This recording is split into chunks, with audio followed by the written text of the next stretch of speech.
So hello everyone, my name is Jasmine Bustria. Sa video na to, pag-uusapan natin ang NumPy or Numerical Python. Ano nga ba ang Numerical Python? Isa itong sikat na Python library para sa numerical at mathematical computation. Ginagamit din ito para mapadali at mapabilis ang pag-process ng data at numbers. Madalas din itong gamitin sa mathematical operations, arrays, statistics, at data analysis. Ang advantages ng NumPy is faster than a normal Python list, easy mathematical computations, and uses arrays. Useful din to sa data science, mathematical learning, statistics, and graph and charts. So magbibigay ako ng mga basics example ng NumPy. So, first of all, bago tayo magsimula, kailangan natin i-download ang NumPy sa ating Visual Studio Code. Dito natin siya i-download sa terminal. Then, ang ita-type natin ay pip install NumPy. Yan, then enter. Since naka-installed na sa akin yung NumPy, ayan ang lumabas. So, pwede na tayo magsimula. Ang lalagay natin ay import NumPy. Then, lalagyan natin siya ng nickname. As NP. Ayun yung nickname niya, NP. So, for ang first example natin is list equal 1, 2, 3, 4, 5. Yan, kunyari, ayan. 2, 3, 5. Yan. Yan ang first example natin. Then, kapag ipiprint natin siya is print list. Then, run. Kapag nirun natin siya, ito ang lalabas. Yan. Then, kapag i-multiply naman natin siya, wait nga lang.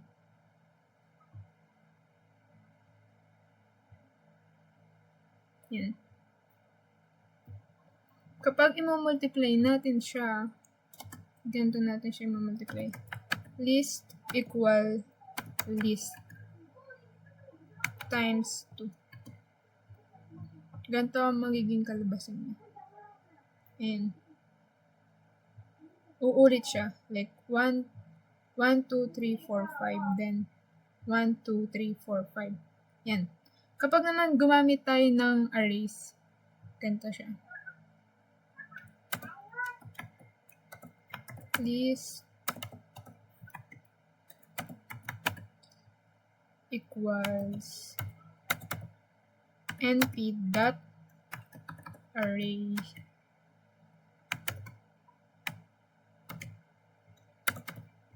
one, 2, 3, 4, 5.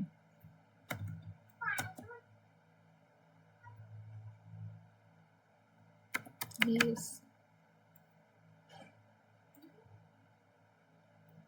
equals list times 2.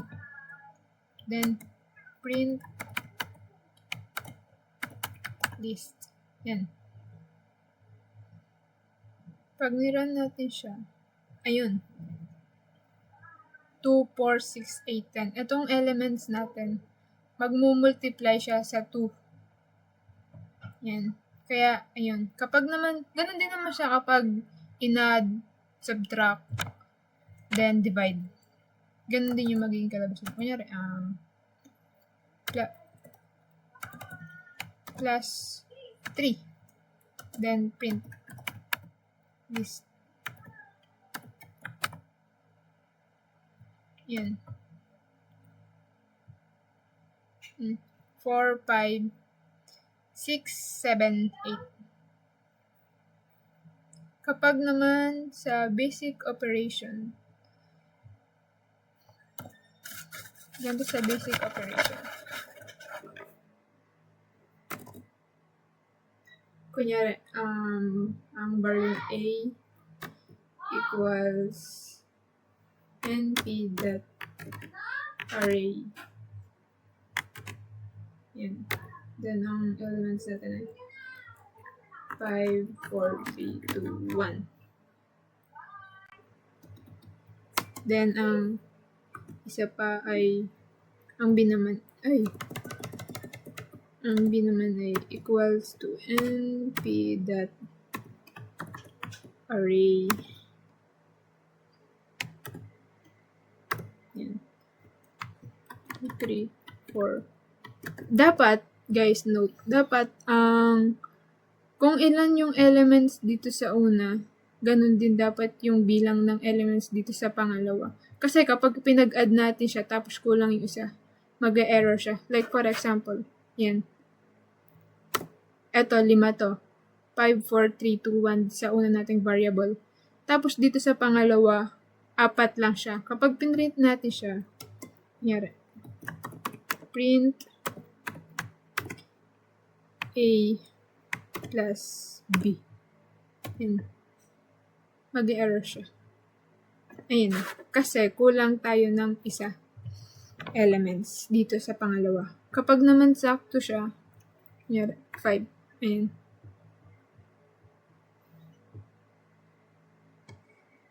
Ayan, tsaka siya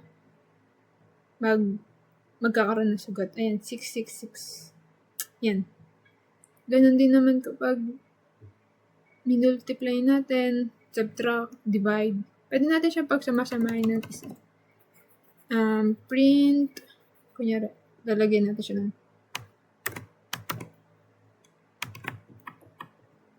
addition.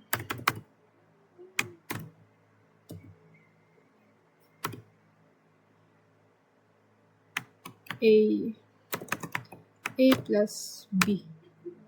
Then, sa pangalawa naman, print, subtraction.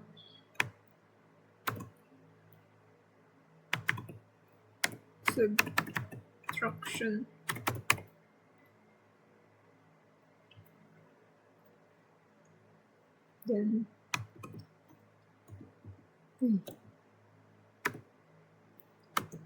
A times, minus B. Then, isa pa. Print, multiply naman. Multiplication. Yan. A times B. Then, sa divide naman. Print division.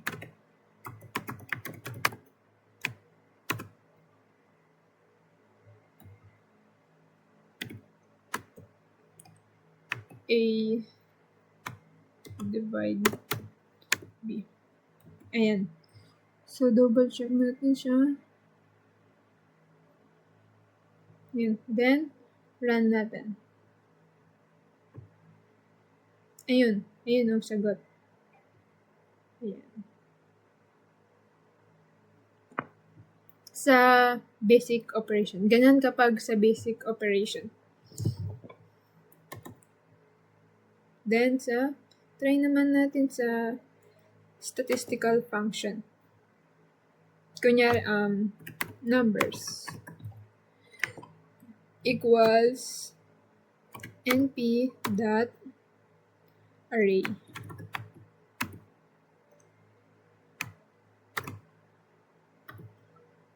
Kunyari,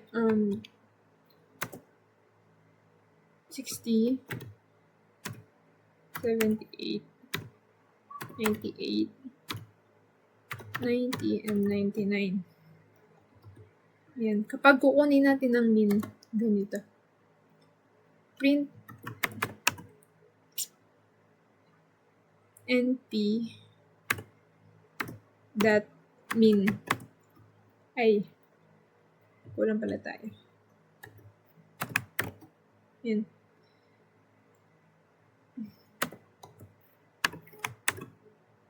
Yan. Then, numbers.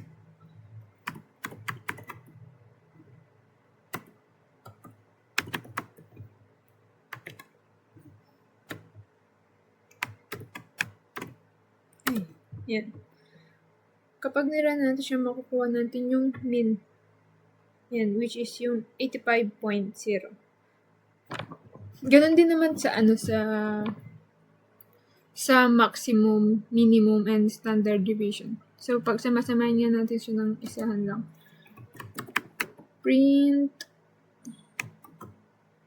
np dot sum then numbers. So, ano naman, maximum. Print dot np dot max, short term ng maximum, then numbers ulit.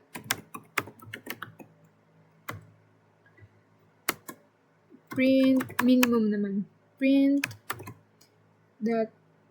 np dot min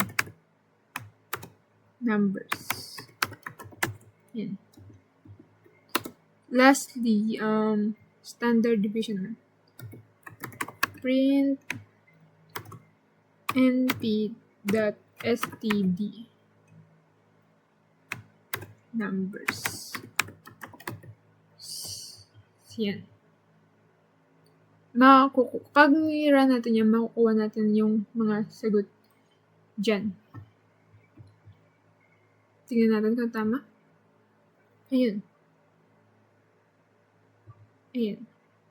Ito yung mean. Ito yung sum. Ito yung maximum. Ito yung minimum. And ito yung standard deviation. Yan. Yun lang sa NumPy. Bye guys. Sana may natutunan po kayo.